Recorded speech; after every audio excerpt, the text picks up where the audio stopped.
I'll talk about a bit about how kiwi.com started, and the main reason is just for you to really have an idea how it started, what were the reasons, like how the team really looked like at that time, and so on.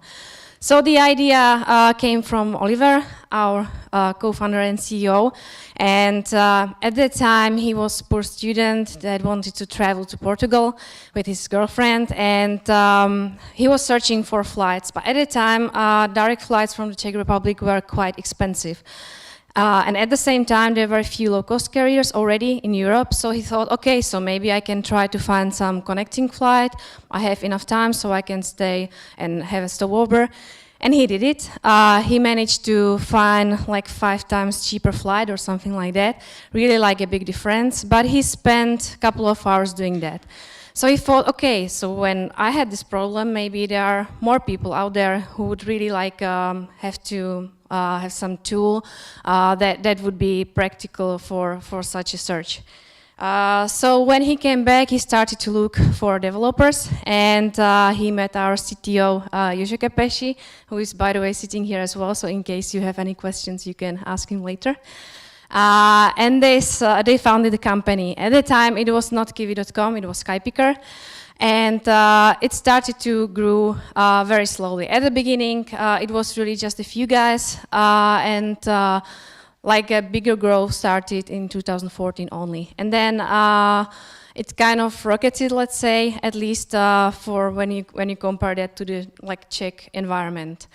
Now, in kiwi.com, there are more than 1,900 employees, out of which approximately 350 are developers, and we are not working only in Brno, but as Pavla mentioned, we have more locations. We have developers also in Prague, Barcelona, Split, Belgrade, and some more offices. Okay, so let me get back to like the very start. We went through kind of like 4 stages. Every stage was focused on something different. So in the first stage, we were really focused on speed. At that time, we had no policies, no processes, nothing like that. It was just like one room. We were sitting there all together. Guys were actually also sleeping there, like on the floor. And it was kind of like punk and funny time. And the main goal of this was basically to find what will work. Nobody really knew what will work, what won't work. So we were just trying. We did a lot of mistakes, a lot of fails, but at this stage it was really okay because it was easy, or it was very fast to fix something, to try it out and just to throw it away and to try some other ideas. And it was really, there was no special task management needed, there was no special like management needed actually. So in this phase, we needed prototypers and let's say entrepreneurs. You didn't need any like special structure, right? Because there were just guys sitting next to you. So in case you needed something, you just tap the guy on the shoulder, and you just ask for help and you solve it together. So basically how the day and night looked like, it was like guys were coding, learning from that, fixing stuff, also checking whether our course is still valid, and we actually changed it a few times, and then actually repeat the same circle again and again. But this worked only to some extent, because when you start adding more people, actually the communication gets more complicated. And in our case, as we were like poor startup, we didn't have a chance to really hire like super senior guys. So we were working also with part-time students, and it like got more complicated to like have everyone aligned and everyone updated. So we kind of moved to stage 2, which is called like focus on stability, though I would call it better like speed with a bit of stability. When we needed to start to think more about the communication channels, about some like very easy task management, and also like about like the team growth. So we hired more people, and as there were more guys working on more things, they could like focus on different areas. It was not like one person doing everything, it was already more kind of specialized. next stage was focus on quality. So in the first 2 stages, everything was done in a quick and dirty way, let's call it. And in this stage, we found out that, okay, we can't do that anymore like this. So there were already more teams, they already had their tech leads, and the communication was already different. So the tech leads, for example, had to communicate both inside the team and outside the team, like to the management. And they needed to do planning with the guys. Some of them had stand-ups and, you know, weekly planning sessions, whatever. And as for the quality, as we did a lot of things like quick and dirty way, we started to think about some refactoring, about like, okay, maybe we should start with some documentation, maybe we should start doing some testing, because until then, we really didn't like do anything like that, because it was like, it didn't make sense for us. We really needed to move quickly, and we really needed to focus on speed and focus on testing various things that would work for us. And stage 4, focus on scalability and growth. It's actually where we are now, and I think that it's kind of stage where you stay for a really long time because you need to work on that. And we thought that, okay, so we are now somewhere, some of the things are not working as they should be, we had a lot of silos, communication flows were not as good as they should be, and so on. So we thought, what's important for us? We want our teams to be autonomous. We don't want any big hierarchy. We want to keep our organization flat. And also, we need them to be aligned. So there are like different setups of the teams. One that you have like low autonomy and low alignment. In that case, there is a lot of micromanagement, but there is no common goal, so it's not working, and everyone is unhappy after some time. Or you have like that one common goal, but this setup actually works, but just for some time. Because when you have really like direct orders for you guys, mainly engineers, they kind of don't like to just here's your task and just do it and don't think about it. So this works just from time to time, but in case it's like long term, it demotivates people. There is like another setup where, well, okay, we have this problem, guys, figure out how to solve it. And the last one is about like everyone doing anything that they want, but basically without any goal. So I think that you can guess like where we want to, what we want to achieve, right? It's kind of like natural. So with this in mind, we started to look into what organizational structures are out there. We were talking with a lot of companies and we were checking a lot of different setups. Every single one of them has some parts that were nice and some that would not really work for us. So I hope there is no one from Microsoft. But the culture and the structure that works or that appealed to us the most was Spotify. And how Spotify works is that they have some tribes, some squad, chapters, tribe leaders, alliances and stuff. So what are these anyway? I don't want to talk really or tell you really a lot of details about this. You can find out that on Spotify website. They actually have some cool videos and cool demos of how they work. So in case you are interested in this, check it out. But just for you to have some idea, so the very basic unit of the organization is squad, which is small, usually 6-8 people. These units are cross-functional, so it means that basically what Chantal mentioned, that you have different roles or different roles in team. Then, like in this one team, they all work together. So you have software developers, you have QA testers, designers, product managers, and they all work together. So, like they have like one common goal. They are kind of autonomous. They can decide what to do, how to do it, and how they want to work. So one squad can work with Kanban, let's say, the other one with Scrum. They can really set this up, but they have boundaries because they still need to follow product strategy, some long-term and short-term plans of the company, and so on. So it's not like it would be a complete mess. They still have boundaries, but within them, they can be pretty autonomous. And more squads together create tribes, which basically just covers a bigger area. And also you have chapters which are covering competency areas. So as I mentioned, you have, for example, QA testers, then, and they are working in different squads. So there is like one chapter leader who is responsible for really covering the competencies of all the QA guys out there. And what we have and what Spotify doesn't have is principle. Principles on the technical decisions in the company and also the technical direction.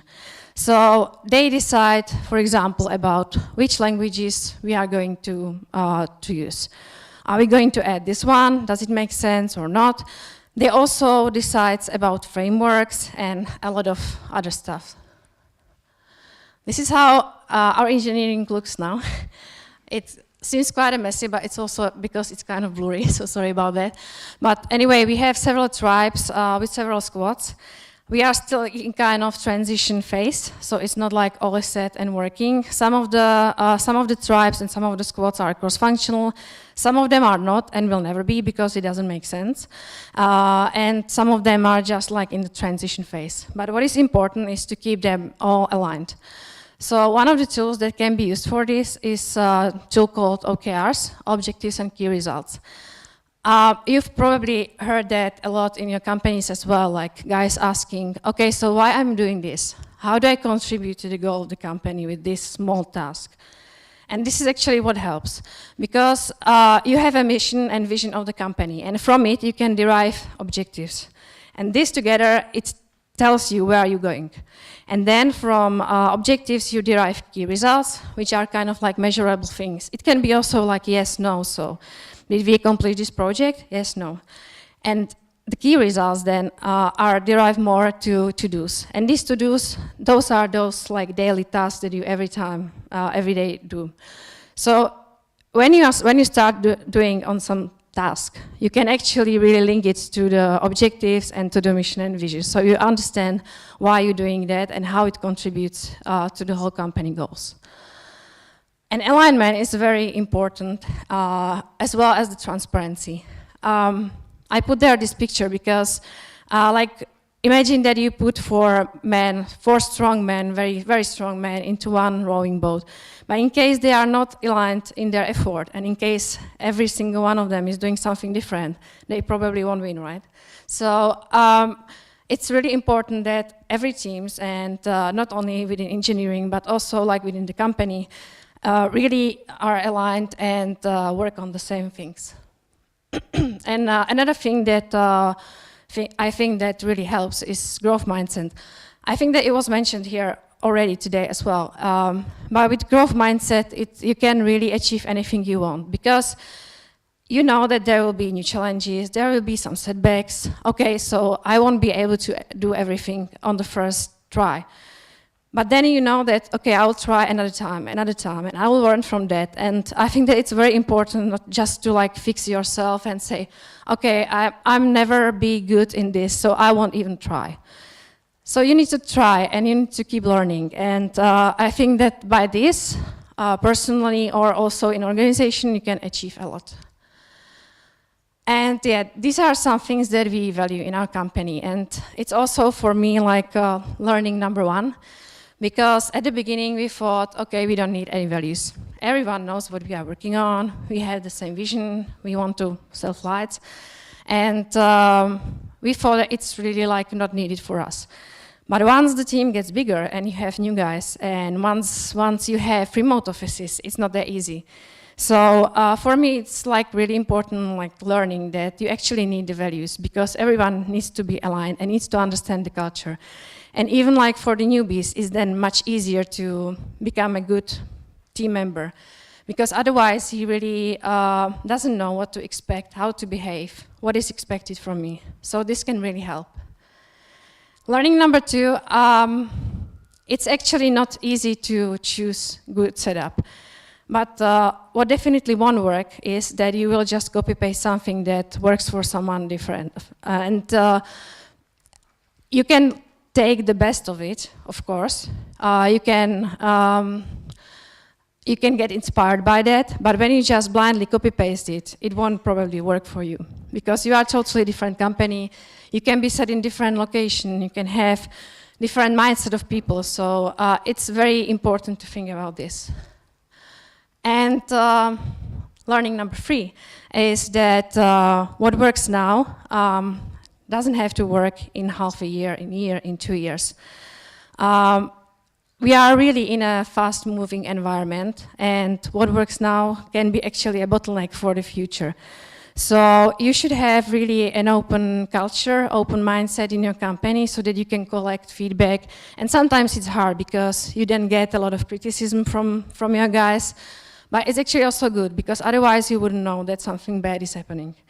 So yeah, successful transformation never ends or never stops. And that's it from me. Thanks.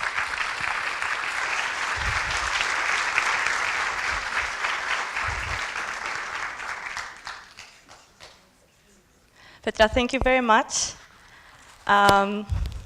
Yeah, so what do you guys need to know? Some questions in the audience? Yes.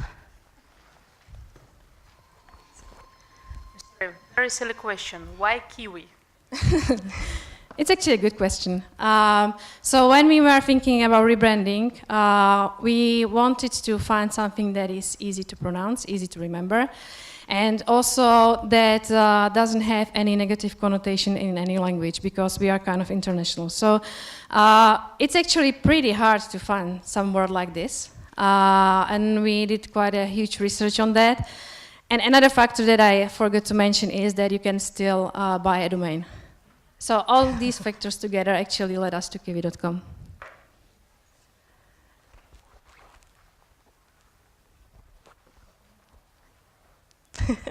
Very careful. I wanted to ask how was with the air companies, the partners that you are working. What was the selling point to them? There was some competition meanwhile, right? You mean like what is different at kiwi.com comparing to other companies that are selling flights? So what is different to, let's say, air companies? Yeah, okay, so yeah, you're right, there are a lot of companies out there that are selling flights. And I really didn't want to like do a promo to our company at the beginning, so I didn't want to go to the details. But basically, as I mentioned at the beginning, when Oliver was planning his first trip, he combined low-cost carriers.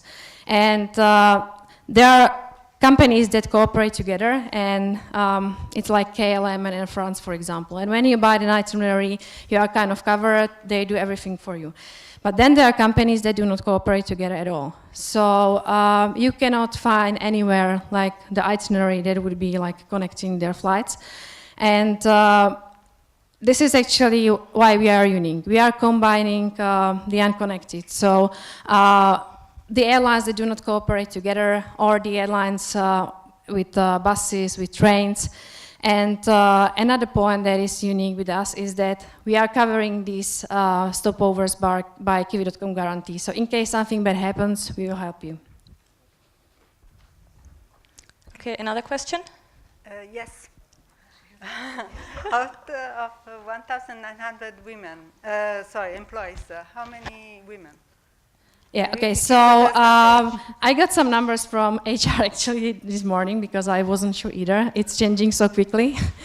But there are like now 52% of men and 48% of women in the whole company. And for engineering, it's 21% of women. Okay.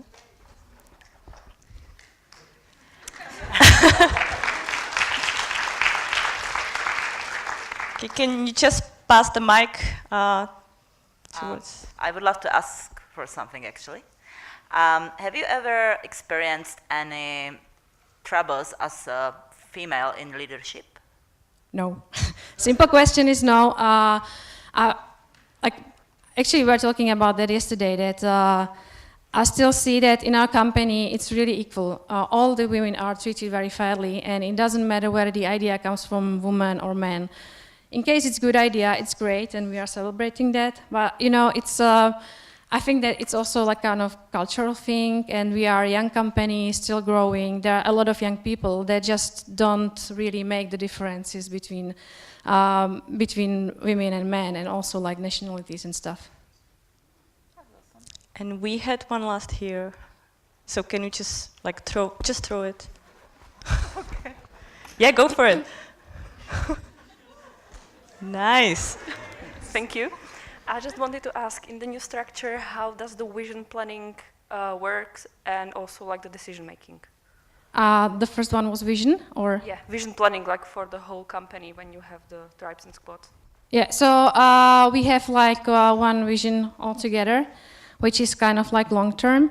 And then we are using actually the OKRs that I mentioned. And how it works is that on quarterly basis, we are reviewing the objectives, which are kind of stable. There can be some changes, but you still have like the main objectives stay the same. And then you plan like what will be the things that we can do to support these long-term plans. So every quarter we kind of review this, and it then goes down to the teams that are planning the things that they can contribute. Okay, thank you. Okay, Petra will be here for coffee breaks and also after parties, so you are welcome to just tackle her. And yeah. Petra Vaškových, thank you very much.